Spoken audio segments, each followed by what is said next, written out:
नमस्कार मित्रों, हमने अपने एक वीडियो में आपको बताया था कि जब भृगु ऋषि त्रिगुणातीत की खोज में निकले तो ब्रह्मलोक और कैलाश पर्वत के पश्चात जब वो बैकुंठ लोक पहुंचे तो उन्होंने भगवान विष्णु की छाती पर पांव से प्रहार किया। आज की वीडियो में हम बात करेंगे कि ऐसा दुस्साहस करने का पश्चात जब भृगु ऋषि बैकुंठ से प्रस्थान कर गए तब क्या हुआ। दर्शकों, ये वीडियो बहुत ही रोचक होने वाला है।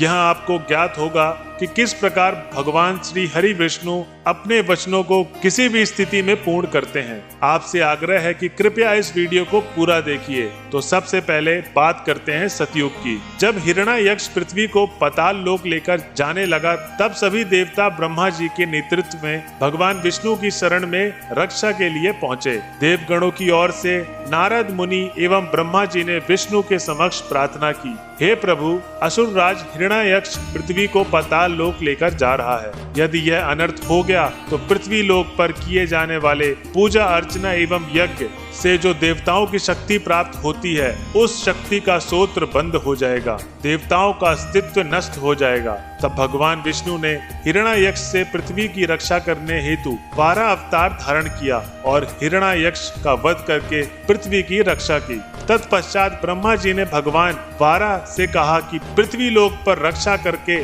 आप हम सभी पर बहुत बड़ा उपकार किया है। हम सब आपके कृतज्ञ हैं। आपसे प्रार्थना है कि पृथ्वी लोक के कल्याण, सुख, शांति एवं समृद्धि के लिए कृपया पृथ्वी पर निवास कीजिए। वारा भगवान ने ब्रह्मा जी को आशीर्वाद दिया। तत्पश्चात भगवान के वारा अवतार ने पृथ्वी पर निवास करने के लिए वेंकटाद्रि पर्वत का चयन किया, क्योंकि वेंकटाद्रि पर्वत पर 5 बहुत ही क्रूर राक्षस रहते थे। वारा अवतार ने इन सभी महापापी राक्षस का अंत किया। इसके पश्चात वेंकटाद्रि पर निवास कर रहे ऋषि मुनियों ने वहां प्रभु से सदा ही विराजित होने के लिए प्रार्थना की। भगवान ने वरदान दिया कि मैं वेंकटाद्रि पर अवश्य निवास करूंगा और मुझे वेंकटेश के नाम से जाना जाएगा। वैसे ही वरदान देकर वारा भगवान वहां से अदृश्य हो गए। अब बात करते हैं त्रेता युग की। जब रावण सीता जी का हरण करने के लिए पंचवटी आने वाला था दोस्तों, तब देवी सीता को अग्नि ने अपनी पत्नी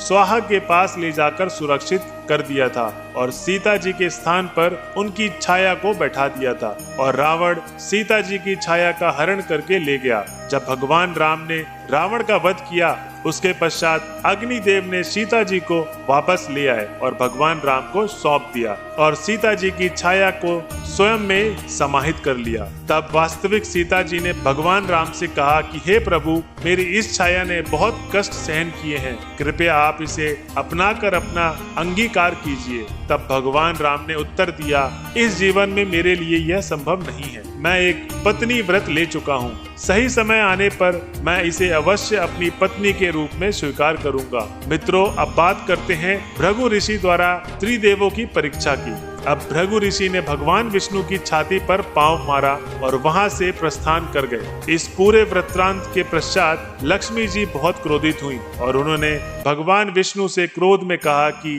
भृगु ऋषि ने आपका अपमान किया है और आपने दंड देने के स्थान पर उन्हें वरदान दिया। तब भगवान विष्णु ने कहा कि मेरे वृक्ष स्थल पर पांव मारकर उन्होंने मुझ पर कृपा की है। वे बहुत ही ज्ञानी एवं श्रेष्ठ हैं और मुझे बहुत ही प्रिय हैं। उन्हें दंड देने का तो मैं विचार भी नहीं कर सकता। तब लक्ष्मी जी ने कहा कि महर्षि भृगु ने आपके हृदय पर पांव मारा है, जो मेरा निवास स्थान है। इस प्रकार उन्होंने मेरा अपमान किया है। मैं इस अपमान के पश्चात वैकुंठ में अब एक क्षण भी नहीं रह सकती। और ऐसा कहकर लक्ष्मी जी ने वैकुंठ धाम का परित्याग कर दिया। भगवान विष्णु ने उन्हें रोकने का बहुत प्रयास किया, परंतु क्रोधित लक्ष्मी ने उनकी एक भी बात नहीं सुनी और वे पृथ्वी लोक में कोल्हापुर में जाकर तपस्या करने लगी। भगवान विष्णु भी लक्ष्मी जी की खोज में वैकुंठ को त्याग कर पृथ्वी पर जा पहुँचे और वहाँ पर तिरुमाला पर निवास करने लगे। भगवान लंबे समय तक बिना कुछ ग्रहण किए वहाँ भटकते रहे। तब ब्रह्मा जी एवं शिव जी ने निश्चय किया कि वे दोनों पृथ्वी लोक में गाय एवं बछड़े का वेश धारण करके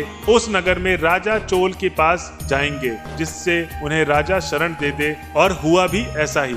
जब वे दोनों राजा के यहाँ निवास करने लगे तब राजा ने सेवक को आदेश दिया उन दोनों को प्रतिदिन जंगल में चराने के लिए ले जाया जाए, परंतु वे गाय प्रतिदिन उस गुफा में जाकर सारा दूध दे देती थी जहाँ भगवान विष्णु विराजमान थे, अर्थात गाय के रूप में ब्रह्मा जी को दूध अर्पित कर रहे थे। जहाँ कई दिनों तक ऐसा होता रहा, तब सेवक ने राजा चौल को जाकर बताया और राजा को सेवक पर बिल्कुल भी विश्वास नहीं हुआ। राजा ने जब इस घटना को देखा तो वो अत्यंत क्रोधित हो गए और वहाँ पर भगवान विष्णु विराजमान थे और राजा चौल ने वहाँ पर प्रहार कर दिया। तब राजा ने देखा कि वह साक्षात भगवान विष्णु हैं, तो उन्होंने एक छया वाचना की। गाय के रूप में ब्रह्मा जी ने साक्षात दर्शन देकर राजा को राक्षस बनने का श्राप दे दिया। राजा बहुत ही दुखी होकर क्षमा की विनती करने लगे। ब्रह्मा जी ने कहा कि भगवान पर प्रहार करके तुमने राक्षसी कार्य किया है, इसलिए इस जन्म में तो तुम्हें राक्षस योनि में परिवर्तित होना पड़ेगा, परंतु अगले जन्म में तुम आकाश राज नामक राजा होगे और भगवान विष्णु के रूप में श्रीनिवास से अपनी पुत्री पद्मावती, जो माँ लक्ष्मी का रूप होगी, का विवाह करके उद्धार का पात्र बनोगे। इस घटना के पश्चात विष्णु जी तिरुमला के वेंकट आंचल पर भटकते हुए एक आश्रम में जा पहुँचे, जहाँ एक बकुला नामक महिला निवास करती थी। मित्रों, बकुला देवी माँ यशोदा का पुनर्जन्म थी। भगवान हरि श्रीनिवास के रूप में वेंकट आंचल पर स्थित बकुला देवी के आश्रम में निवास करने लगे। दूसरी ओर भगवान के वचन के अनुसार अपने अगले जन्म में कोल्हापुर में राजा चोल आकाश राजा नाम के राजा बने। राजा ने संतान प्राप्ति के लिए यज्ञ किया। इस यज्ञ में अग्निदेव प्रकट हुए और उन्होंने आकाश राजा को ऋतु का पहला हल चलाने के लिए कहा। राजा ने ऐसा ही किया और हल चलाते समय यकायक ही पृथ्वी में बहुत तेजी से कंपन हुआ और धरती से कमल के पुष्प और विश्राम करती हुई एक कन्या प्रकट हुई। क्योंकि कन्या कमल के पुष्प पर लेटी हुई थी, इसलिए उनका नाम पद्मावती रखा गया। यह कन्या बड़े होकर एक सुंदरी किशोर बनी। एक दिन राज्य में एक हाथी का पीछा करते करते श्रीनिवास एक उपवन में पहुंच गए, जहां उनकी भेंट पद्मावती से हुई। पद्मावती को देखकर श्रीनिवास ने उनसे विवाह करने का ठान लिया। उन्होंने माँ बकुला से जाकर बताया, तब बकुला देवी ने समझाया कि यह संभव नहीं है। उस समय श्रीनिवास जी ने बकुला देवी को बताया वो अपने पुनर्जन्म में यशोदा थी और श्रीनिवास कृष्ण थे। यह जानकर वो बहुत अचंभित हुई। श्रीनिवास ने यह भी बताया कि यशोदा माँ श्री कृष्ण का विवाह लक्ष्मी का रूप रुक्मणी के साथ देखने के लिए बहुत इच्छुक थी, परंतु उनकी यह इच्छा पूर्ण नहीं हो सकी। तब कृष्ण ने माँ यशोदा को वचन दिया था कि वह अगले जन्म में कृष्ण का विवाह लक्ष्मी के साथ अवश्य देखेंगे और अब वह समय आ गया है। बकुला देवी ने तेजस्विनी ज्योतिषी बनकर राजा आकाश राजा के पास महल में पहुंची। वहां पद्मावती की कुंडली देखकर उन्होंने कहा, जिस युवक के कुछ दिन पूर्व तुम्हारी उपवन में भेंट हुई थी, उसी युवक के साथ तुम्हारा विवाह होगा। यह सुनकर राजा आश्चर्यचकित हो गए। तेजस्विनी के रूप में बकुला देवी ने कहा कि हे राजन, आपकी कन्या साक्षात लक्ष्मी का रूप है और वो युवक श्री हरि विष्णु के समान है। कुछ दिन पश्चात उस युवक की माँ इस विवाह का प्रस्ताव लेकर आपके पास आएंगी और कुछ दिनों के पश्चात बकुला देवी इस प्रस्ताव को लेकर राजा के यहाँ पहुँची। राजा ने इसे विधि विधान मानकर प्रस्ताव को स्वीकार कर लिया और लग्न पत्रिका सेवक के हाथ बकुला देवी के यहाँ भिजवा दिया। मित्रों, उस समय की प्रथा के अनुसार वर पक्ष को विवाह के समय वधु पक्ष को धन राशि देनी होती थी। लग्न पत्रिका पढ़कर बकुला देवी बहुत चिंतित हो गईं। उन्होंने श्रीनिवास से कहा कि इतना धन कहाँ से आएगा, क्योंकि लक्ष्मी जी विष्णु जी के पास नहीं थी, तो उनके पास धन का अभाव होना तो स्वाभाविक था।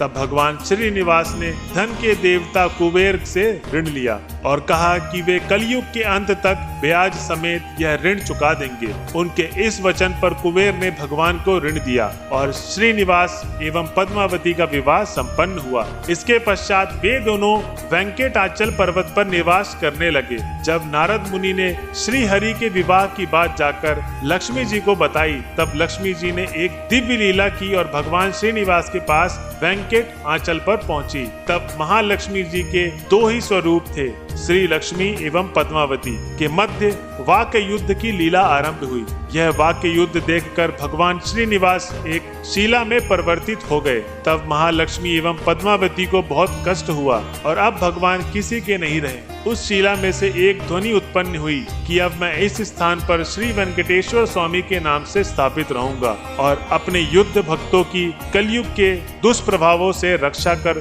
सदा आशीर्वाद देकर उनकी मनोकामना की पूर्ति करता रहूंगा। यह वाणी सुनते ही दोनों देवियों ने भगवान को प्रणाम किया। तब लक्ष्मी जी कोल्हापुर जाकर महालक्ष्मी के रूप में प्रतिष्ठित हुई और पद्मावती तिरुचानूर में शिला में परिवर्तित होकर स्थापित हुई और दर्शकों भगवान श्रीनिवास का यही संभव स्वरूप तिरुपति में स्थापित है। तिरुपति बालाजी भारत की सबसे प्रसिद्ध और मुख्य मंदिरों में से एक है। आज भी तिरुपति बालाजी मंदिर में जो दान में धन राशि आती है, उस धन राशि से भगवान श्रीनिवास अर्थात विष्णु जी धन के देवता कुबेर का ऋण चुकाते हैं। और दर्शकों, इस प्रकार भगवान विष्णु ने प्रत्येक युग में दिए गए अपने वचनों को एक एक करके पूर्ण किया। यदि आपको यह जानकारी पसंद आई हो तो हमारे चैनल को लाइक सब्सक्राइब जरूर करें। धन्यवाद।